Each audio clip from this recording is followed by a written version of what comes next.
Assalamualaikum warahmatullahi wabarakatuh. Kami dari kelompok 7 akan menjelaskan mengenai penyakit radang. Adapun anggota kelompoknya yaitu Indri Bulan, M. Syalman Rifandi, Neng Ernuriah, dan Rahayu Saputri. Selamat menyaksikan. Radang. Nah, mari kita pelajari mengenai apa itu radang.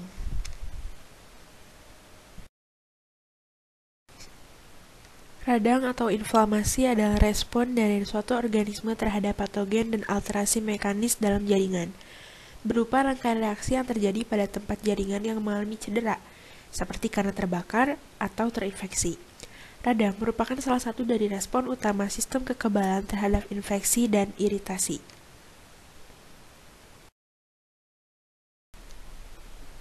Selanjutnya ada penyebab peradangan dan fungsi peradangan.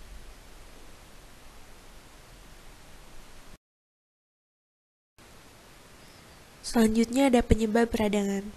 Sebab-sebab dari peradangan adalah sebagai berikut. Yang pertama, karena infeksi dari mikroorganisme dalam jaringan. Yang kedua, karena adanya trauma fisik. Yang ketiga, karena cedera kimiawi, radiasi, mekanik, atau ternal. Kemudian yang terakhir, reaksi imun yang menimbulkan respon hipersensitif dalam jaringan. Selanjutnya ada fungsi peradangan. Adapun fungsi peradangan antara lain sebagai berikut. Yang pertama, menetralisasi dan pembuangan agen penyerang. Yang kedua, penghancuran jaringan nekrois. Yang terakhir, membantu mempersiapkan proses perbaikan dan pemulihan. Selanjutnya ada tanda-tanda radang.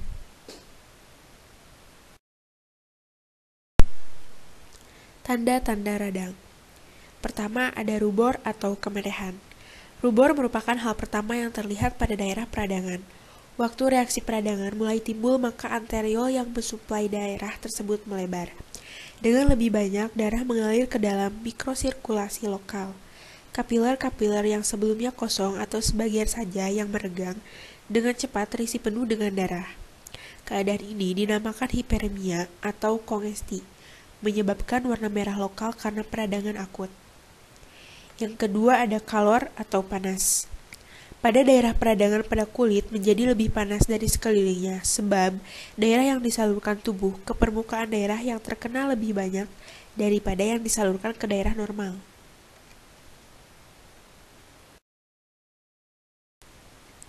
Selanjutnya ada dolor atau rasa sakit.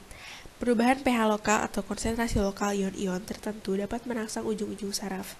Selain itu, pembengkakan jaringan yang meradang mengakibatkan peningkatan tekanan lokal yang tanpa diragukan lagi dapat menimbulkan rasa sakit. Yang keempat, tumor atau pembengkakan. Pembengkakan ditimbulkan oleh pengiriman cairan dan sel-sel dari sirkulasi darah ke jaringan-jaringan interstitial. Campuran dari cairan dan sel yang tertimbun di daerah peradangan disebut eksudat.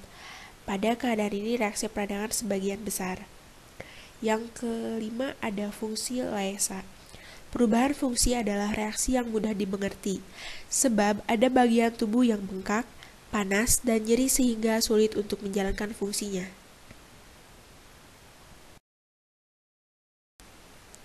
Selanjutnya ada jenis-jenis radang.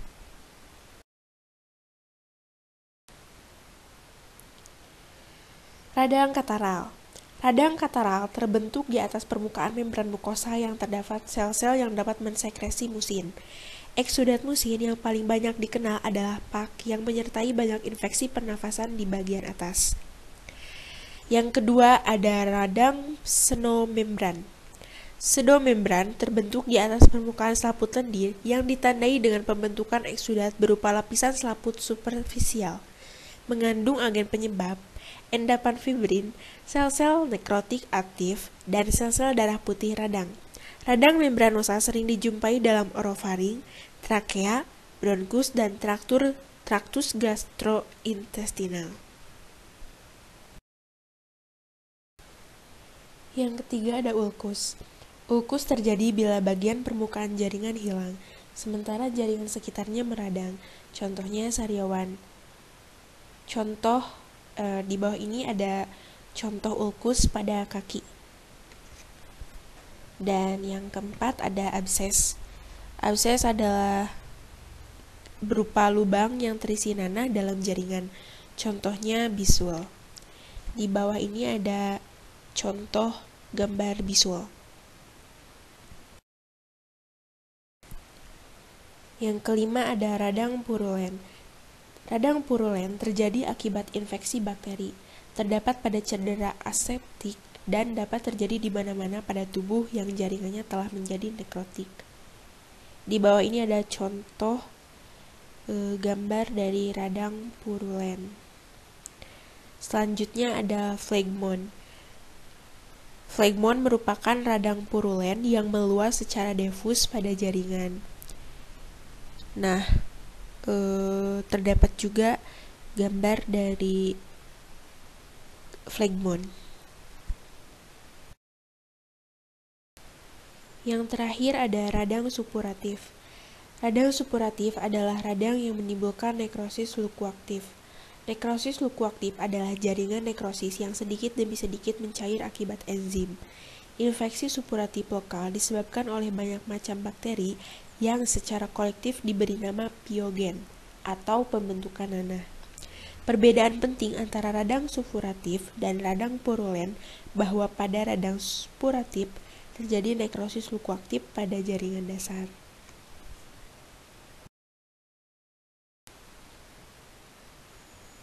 Selanjutnya ada reaksi sistemik pada peradangan. Yang pertama ada demam. Demam terjadi akibat pelepasan zat virogen endogen berasal dari neutrofil dan makrofag. Selanjutnya, zat tersebut akan memacu pusat pengendali suhu tubuh yang ada di hipotalamus. Yang kedua ada perubahan hematologis. Peradangan dapat mempengaruhi maturasi dan pengelaran leukosit dari sumsum tulang yang mengakibatkan kenaikan jumlah leukosit, yang disebut dengan leukositosis. Perubahan protein tertentu juga terjadi bersamaan dengan perubahan lajap darah, atau disingkat KED.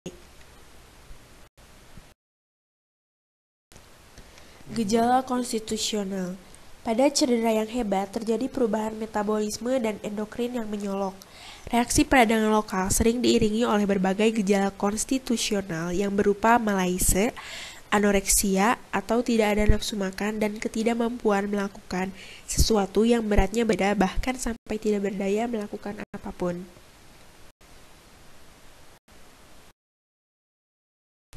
Selanjutnya ada infeksi pada peradangan.